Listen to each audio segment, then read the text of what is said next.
Wastong pagpapasya. Pag sinabi ba natin wasto, ito ba ay tumutukoy sa tama o mali? Tama. Okay, tama. Pag sinabing wasto, ito ay tumutukoy sa tama. Pagpapasya, ito ay may kasing kahulugan sa sinasabi nating pagdedesisyon. Halimbawa, meron kayong takdang aralin sa science. Ano nga kaya ang iyong dapat gawin? Kung meron tayong takdang aralin, gawin ng maaga, ano ba? Halimbawa, ikaw ay nahihirapan. O ano ang iyong gagawin? Sa isa? O, magtanong tayo sa mga nakakatanda. Otep? Magsaliksik. Okay. Nakakatulong rin ang pagsasaliksik. O sa English, ano ba ang pagsasaliksik? Research. Research. May ipapakita akong mga larawan sa inyo. At sabihin ninyo kung ano ang inyong nakikita. Mangyari lamang na itaas ang inyong mga kamay kung meron kayong gustong isagot. Sige, unahin natin ang larawan. Ano ang inyong masasabi sa larawan ito? Imas? O, merong naninigarilyo. Ano pa? Camille? Okay, umiinom na alak at naninigarilyo. Ano kaya ang naidudulot dito sa kanyang katawan? O, siya ay malamang naman? Okay, siya ay magkakasakit. Ang larawan naman ito. Sige, gutom. Okay, bata, kumakain. Tama ba ang kanyang ginawa? Okay, tama ang kanyang ginawa na siya ay kumain. Kung tayo ay magpapabaya, hindi tayo kakain ng agahan, tanghalian at hapunan, ano ang mayayari sa atin? Catherine, tayo ay magkakasakit, no? Magiging matamlay tayo ngayon sa ating pag-aaral. No? At hindi tayo makapag-iisip ng ayos, no? At naapektuhan rin ang ating pagdedesisyon. Ang larawan naman ito ay kalimitang nangyayari kung merong disco. Naisip niyo ba kung ano ang eksena kapag may disco? O ano kaya ang eksena pag may disco? Kagaya kaya nito? Ha? Maraming tao? O, maraming tao. Anong nangyari sa mga tao? Nagkagulo. Ano pa? Yes, nagsisiksikan, ano, ang mga tao. At minsan sa kanila ay nagkakasakitan. Ang disco ba nangyayari gabi o umaga? Gabi! O ano ang nangyayari sa mga taong nagdi-disco, napupuyat sa klase? Kaya kayo, mga kabataan, no, inaasahan, hindi kayo makikita sa mga disco houses o sa mga disco. Instead, sa halip, ano ang gagawin ninyo? Tuwing gabi, tayo ay matutulog ng maaga o madaling araw? Maaga tayo, dapat na matulog. Ang mga ipinakita ko sa inyo ay may mabuti at masasama na idudulot sa ating katawan, sa pag-isip at sa pagpapasya. Kaya ngayong umaga ito, magkakaroon tayo ng pakikipagtunggali. Inaasahan kayo ay susulat ng inyong mga opinyon, no? Kayo mga nandito sa upuan. Susulat kayo ng opinyon sa inyong mga papel, kaya ihanda ang inyong mga papel, tungkol sa paksa, paggamit ng internet, nakakabuti o nakakasama. Dito sa kanang panig, narito si Freda Shelani Bardoni, si Joseph Tirada, si Brittany Campilan, Camille Joyce Yarani, Carlos Roy Amigo at Jim J. Demetrio. Ipaglalaban nila na ang paggamit ng internet ay nakakabuti, lalo na sa ating mga mag-aaral. Dito naman sa aking kaliwa ay matutunghayan natin si Jeanette Ferrater, Saisa May Igar, Stephanie Rhea Omega, Jebel Ray Carpela, Vincent Bilacho at Uzaya Pagaray na ang kanila ipinaglalaban na ayon sa kanila ang paggamit daw ng internet ay nakakasama. Upang tulungan natin magawa ang maayos sa pagpasya o paghatol, kasama natin ngayon sa ating likuran sina Ginang Arsenia B. Saldana, ang ating guidance counselor. Do I understand? Si Ginang Abunja Tautaw naman, ang ating school values coordinator. At si Ginang Helen C. Pimentel. Ngayon ay umpisahan na nating dinggin ang paglalahad na gagawin ng bawat ano. Makinig kayo mabuti, mama. Tungkol ito sa edukasyon. Aking ipinagbabatid sa inyong lahat na ang paggamit ng internet ay talagang makakatulong. Sa panig ng mga guro, nakapagbibigay sila ng mga konkretong mga halimbawa sa tulong ng mga larawang kanilang nakukuha sa pagsasaliksik gamit ang makabagong teknolohiya.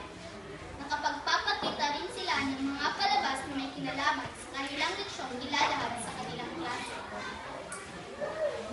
Aking matutunayan sa iyo na mali ang iyong pinababatid sa kaniya. Bakit noong wala pang mga computers at internet, marami namin natutunan ang mga sinaunang mga mag-aaral. Matiyaga ang mga guro sa pagtuturo sa mga kabataan. Bagamat mga lumang aklat, likod ng lumang kalendaryo, pisara at yaso lamang ang dami nila. Nasanay rin sila sa pagguhit, gumamit ng mga patapong bagay at makatutulong kagamitan upang ipakita at ibahagi ang leksyon sa kanilang mga mag-aaral. Nagpapadali rin ang paggawa nila ng mga reports. At higit sa lahat, nakakasabay rin sila sa uso. Hindi sila naiiwan ng panahon. Sa panig naman natin mga kabataan, aminin na natin sa tuwing nakakitsita tayo ng mga magaganda at makukulay na mga larawang ipinapakita ng ating mga guro, lalo tayong nasisiyahan sa ating pag-aaral at lumalawak ang ating pananaw sa ating leksyon. Nakakagawa rin sila ng maayos at tamang mga reports. Maraming nakapagtapos ng pag-aaral at maayos ang mga trabaho. Sa katunayan, may mga profesional pa ngayong kasalukuyang nagtatrabaho na bunga pa ng pag-aaral nila na walang gamit ng computer at internet. Kung tayo naman ay nanonood ng mga palabas na inihanda ng ating guro, hindi natitinag at naligaw ang ating mga mata sa kung saan man, sapagkat tayo nalilibang at madali tayong natututo. Lalo rin napapadali ang ating pagsagot sa mga takdang aralin, nakagawa rin tayo ng mga magagandang mga proyekto, tayo nakapagsaliksik na lilinang rin ang ating mga kakayahan sa pagmaninipula ng computer. Tayong mga kabataan, totoo nga bang mas malaki ang panahong ating iginugugol sa internet upang mag-aral, magsaliksik at gumawa ng mga proyekto? Hindi ba't kinukuha natin ang paglalaro ng mga online games, Facebook, Twitter, Instagram at iba pa? Minsan nga hindi pumapasok ang ibang mag-aaral sa paaralan kundi sa mga internet cafe na. Umuwi rin tuwing tanghali, kumbagay para nag-aaral din. At sa hapon ay ganoon din lang ang ginagawa. Niloloko ang mga magulang. Minsan, kung walang pera ay nakukudyok na magnanakaw. Ito ba ang sinasabi mo talagang makakatulong ang internet? Sa pagkakataon ito ay ating tatalakayin ang tungkol naman sa pagnenegosyo. Malaki ang naitutulong ng internet sa pagpaplano ng ating mga negosyo. Malayan natin na ipapatalastas ang ating mga negosyo sa tulong ng internet. Naibabahagi natin ito hindi lamang sa mga kababayan natin dito sa Pilipinas, kundi maging sa ibang bansa man. Madali rin natin na ibebenta ang ating mga produkto. Nakapagsaliksikik rin tayo ng mga makabagong paraan sa pagpapatakbo at pagpapalago ng ating mga negosyo sa tulong ng internet. Tulong ang kaya sa larangan ng negosyo ang naibibigay ng internet? Sa pagpaplano. Bakit? Wala ka bang utak at hindi ka makapagplano kung walang internet? Madaling maibenta ang mga produkto sa tulong ng internet o madaling magaya ang mga produkto? Kulang ka ba, kaibigan? At hindi mo nakikita naglilipan ng mga pwedeng produkto sa ating paligid. Mura ang halaga kasi sa mga orihinal na produkto kung kaya't ito na ang tinatangkilik ng nakararami. Marami namang mga sikat, mayayaman, at matagumpay ng mga negosyante hindi gumagamit ng internet. Negosyo ba kamo? Oo, naninegosyo ang mga kabataan, lalo na ang mga kababaihan dahil sa internet. Nasisira ang puri, lalo na ang kinabukasan. Ang komunikasyon ng ating pag-uusapan, saludo ako sa internet. Madali nating naihatid ang mga balita at impormasyon sa ibig nating makarinig nito. Natutulungan rin tayo mahanap ang ating mga kamag-anak at mga kaibigan at nakakausap pa natin sila ng harapan kahit sila'y nasa malayong lugar. Sa tulong ng internet, nakapaghahanap rin ng mga employer ang ating mga kababayang gusto mag-ibang bansa, matagumpay at yumaman rin yung iba sa kanila. Madaling mayagid ang mga balita, hindi sa lahat ng panahon, kaibigan. Naantala sila kung masama ang panahon at kung mahina ang walang sila. Nagtutulong sa paghanap ng mga kamag-anak at kaibigan. Pagpalagay natin ko, ngunit siguraduhin lang hindi ka manluloko dahil isa rin yan sa mga pakalan ng mga manluloko upang magpapira dahil sa hirap ng panahon ngayon. Employer, ibang bansa, bakit? Lahat ba ay makagumpay? Yan ba ang sinasabi mo ng pagkatulong? Sana walang namamatay ng mga kababayan natin sa ibang bansa dahil nakatulong ng mga salbayan ng mga. Sa larangan naman ng transportasyon, napapadali at pagkuha natin ang mga tiket kung tayo may balak na mamasyal sa ibang lugar. Hindi na natin kailangan pumunta sa mga opisina. Makapaghahanap din tayo ng mga magagandang lugar bakasyonan na hindi nagsasayang ang ating panahon at pera. Sapagkat tayo nakaupo lamang na nakahanap ng kompyuter na gumagamit ng internet. Bakit? Tiyak mo talaga hindi ka naluloko. Marami bumaday nakapagbayad, ngunit hindi nakapagbiyahe dahil naluloko. Tiyak ba talaga ang magandang lugar na pinakita nila sa internet? Hindi kaya edited pictures lamang ba ito? Pag-isipan mo ang mga sinabi mo, kaibigan. Okay, ngayon natapos na ang kanilang pagpapalitan ng ideya. Kayo ba mga kabataan ay nakinig sa kanila? Sino ang may masasabi? Ano nga ba ang nakakabuting dulot ng internet? Okay, tingnan natin kung kayo ay nakikinig. Ano ang mabuting dulot ng internet? Sa ating mga kabataan, napapadali ba ang ating paggawa ng mga taglak-aralin?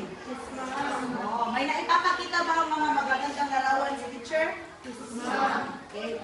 Ngunit, marami man ang mabubuting na idudulot ng paggamit ng internet, meron din itong kaakibat na masasamang na idudulot.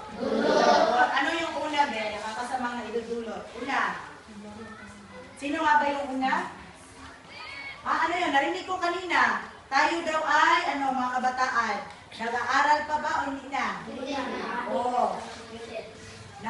Nagiging addict na daw sa computer dahil sa mga online games. Ano pa? Facebook. Kaya marami sa, sa Twitter, no? Kaya marami sa inyo ay nag-upload ng mga larawan. Sasabihin sa nanay na manghingi ng pera dahil may project daw. Totoo ba ang project ang ginagawa? Hindi. O yung iba, hindi. Yung iba, totoo rin project ang kanilang ginagawa. So inaasahan na sa inyong papel ngayon, isusulat ninyo ang narinig ninyong mabuti at masasama na idudulot ng paggamit ng internet. Sa atin namang mga kalahok ngayon, palakpakan natin sila. Okay. Idinideklara ng ating mga hurado na lahat kayo ay panalo. Dahil magagaling kayo ng mga bata. Walang natalo sa inyong lahat. Lalo na lahat tayo ay nakikipagtulungan na maging madali at maayos ang ating gawain ito. Makipagkamay na kayo sa bawat isa. Amin din pinasasalamatan ang ating mga hurado ngayon sa pangunguna ni Gina Helen